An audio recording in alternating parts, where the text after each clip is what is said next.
Andito na naman tayo sa video na puro galing sa baba yung angle at puro rin sa paa nakatutok. Sorry ganito mag-vlog yung introvert. Hindi nga pala to buong 5th week ko guys. Kaganapan lang to kahapon at wala rin akong video kasama ang artista dito guys. Baka di na kayo manood Pero umpisahan na natin. O diba sa paa na naman nakatutok, ay sus.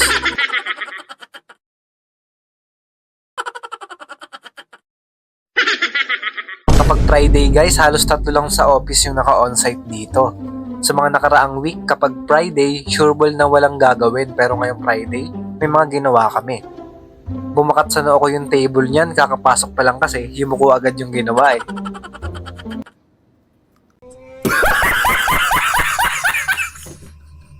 Ayan si Ma'am Abby pa lang yun nandito niyan. Tapos ito na guys, yung unang pinagawa sa amin. Ay hindi. Actually, pangalawa na to kasi may parang sinagutan kami sa email kay Ma'am Julie Sa ibang department yun pero Big Dipper pa rin. Pati itong clip na to guys, nagdidikit lang kami ng labels sa files ng tawag ng tanghalan. Doon pa rin to kay Ma'am Julie. Tapos, naubusan kami ng tape kaya tumigil muna kami. Tapos tamang hilata lang, parang boss.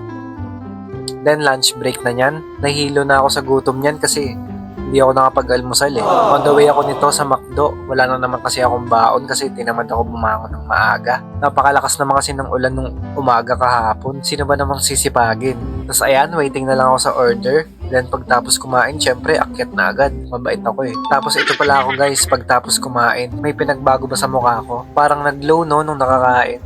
Pwede na! Joke lang, syempre wala, haggard pa rin.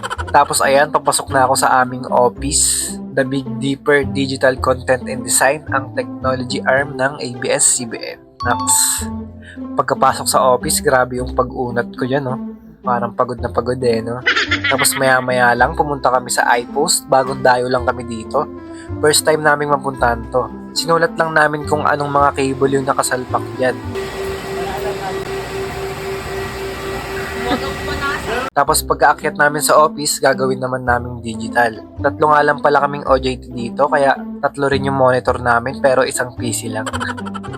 Pero pag marami namang on-site, nakakapag isa-isa kaming PC. Si Sir Mikel lang kasi yung nagbigay ng password niyan, kaya isang account lang. Tapos pagtapos nun, tinuloy namin yung gawain kay Ma'am Julie sa pag-label ng files ng tawag ng tanghalan. Napakarami niyan guys, ilang drawer yan.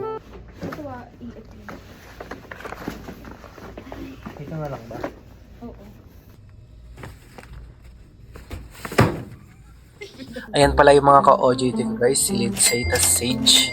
May ibang task yan si Sage kay Sir Mikel, kaya di siya kasama sa pag-label-label ng files.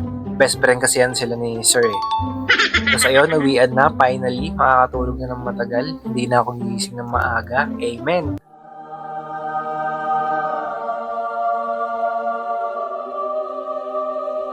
Tapos alam nyo ba, nung Wednesday, ang bobo ko, naiwanan ko pala yung susi ko sa motor. Imagine, 9 AM to 6 PM yung shift ko. Tapos, nakasaksak lang yung susi ko sa motor. Ito yung clip, panoorin nyo.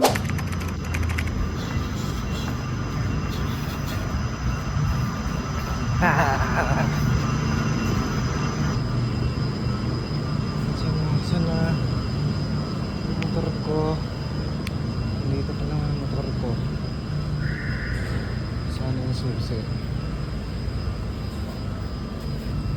Hayop, nandyan nga. Bunak. Ay. Buti nandito pa. Hayop. Bunak. O diba? Baliw naka-long sleeve na. Tapos mag-hoodie pa. Sinabihan ko na yung sarili ko para di nyo na ako sabihan. Para kasi yan sa helmet guys. Basa kasi. Palaging umuulan kasi pag pauwi na ako. Ubus na kasi yung balaklava ko hindi pa nalalaban. Yun lang guys. Car out.